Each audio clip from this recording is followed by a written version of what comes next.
अब नेक्स्ट जो हमारे पास है एक ड्रग क्लिनिकली बहुत इंपॉर्टेंट है वो है टायरामीन। ठीक है, इसके बारे में यहाँ बहुत जगह पे एमसीक्यूज़ के रिलेटेड एमसीक्यूज़ बहुत आ रहा है इसके बारे में, एमसीक्यू में भी आ जाती है। Clinically it is very important, इस वजह से इसके आने के चांसेस जो हैं वो थोड़े ज़्यादा होते हैं। ये कहाँ किन किन चीज़ों में प्रेजेंट होती है? ये फर्मेंटेड जो फूड होता है हमारा उसमें प्रेजेंट होती है। इसके अलावा ये जो चीज़ काफ़ी ज़्यादा देर के लिए पड़ी रहे तो उसके अंदर टायरामीन मिलता है। इसके अलावा एंटी वाइन है एक, वहाँ पर उसके अंदर जो है वो मिलती है हमें टायरामीन। अब टायरामीन जो है वो होती क्या है नॉर्मली, ये जो टायरामीन होती है ना नॉर्मली ये बाय प्रोडक्ट है। किसका बाय प्रोडक्ट है? ये बाय प्रोडक्ट है टायरोसिन के मेटाबॉलिज्म का। It is a by product of tyrosine metabolism. तो अगर हम देखें इसको तो इसका जो फिर ऑक्सीडेशन होगी यानी इसको जो मेटाबोलाइज करेंगे वो करेंगे मोनोमाइन ऑक्सीडेज। सो मोनोमाइन ऑक्सीडेज जो हैं वो जीआईटी के अंदर जो है वो इसको जीआई ट्रैक के अंदर ऑक्सीडाइज करते हैं।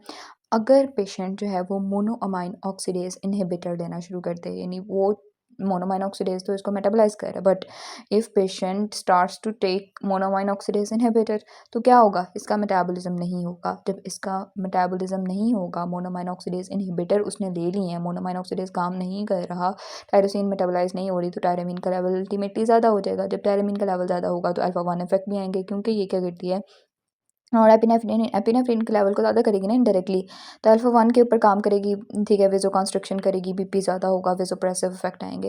बेसिकली करती क्या है, ये हमारे पास सिनैप्स है, टायरामीन आएगी जो स्टोर्ड एपिनेफ्रिन नॉन एपिनेफ्रिन होगे ना उनको डिस्प्लेस करेगी, यानी उनके रिलीज़ को ये ज़्यादा करेगी। नॉन एपिनेफ्रिन ज़्यादा रिलीज़ होगा, सिंपैथेटिक नर्वस सिस्टम वाली एक्टिविटी जो है वो ज़्यादा होना शुरू हो जाएगी, अल्फा 1 वेजोप्रेसिव इफेक्ट आना शुरू कर जाएंगे। उसके बाद है कोकेन। ये वैसे ऊपर वाला जो है क्वेश्चन बहुत इंपॉर्टेंट याद रखना है आपने। कोकेन की बात करें तो कोकेन है ना वो लोकल एनेस्थेटिक के तौर पर भी यूज़ होता है। जो जनरल एनेस्थेटिक लोकल एनेस्थेटिक वाले चैप्टर पढ़ेंगे ना हम सीएनएस के अंदर, उसके अंदर हम कोकेन को डिस्कस करेंगे। अब कोकेन क्या करती है कि ब्लॉक करती है सोडियम क्लोराइड चैनल को। ठीक है, जब sodium chloride channel dependent transporter को ब्लॉक करेगी, अब आप देखें कि इम्पल्सेस को भी इसी तरह ये रोक करती है, एनेस्थीसिया भी इसी तरह ये क्रिएट करती है कि सोडियम चैनल ब्लॉकर है ना।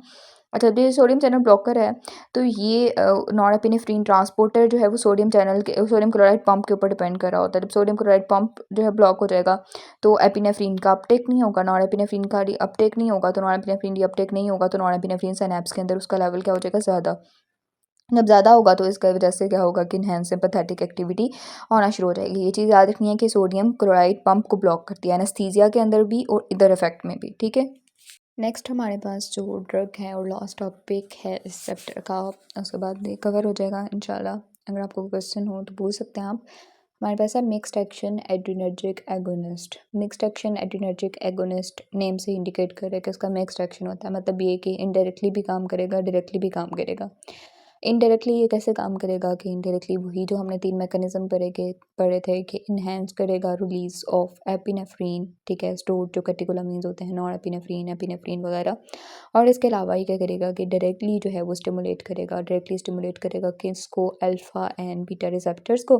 ठीक है, जब डायरेक्टली स्टिमुलेट करेगा तो इसके इन दोनों तरीक़ों से इसका काम जो है वो होता है। अब इधर ना हमारे पास 2 ड्रग्स हैं मेन जिनके हमने कंपैरिजन करना है, जिनका बुक के बारे में बताया बुक में जिनके बारे में बताया है, और ये इतने इंपॉर्टेंट भी नहीं है ख़ास के एग्जामिनेशन पॉइंट ऑफ व्यू से, बट फिर भी मैंने आपको बताना तो है।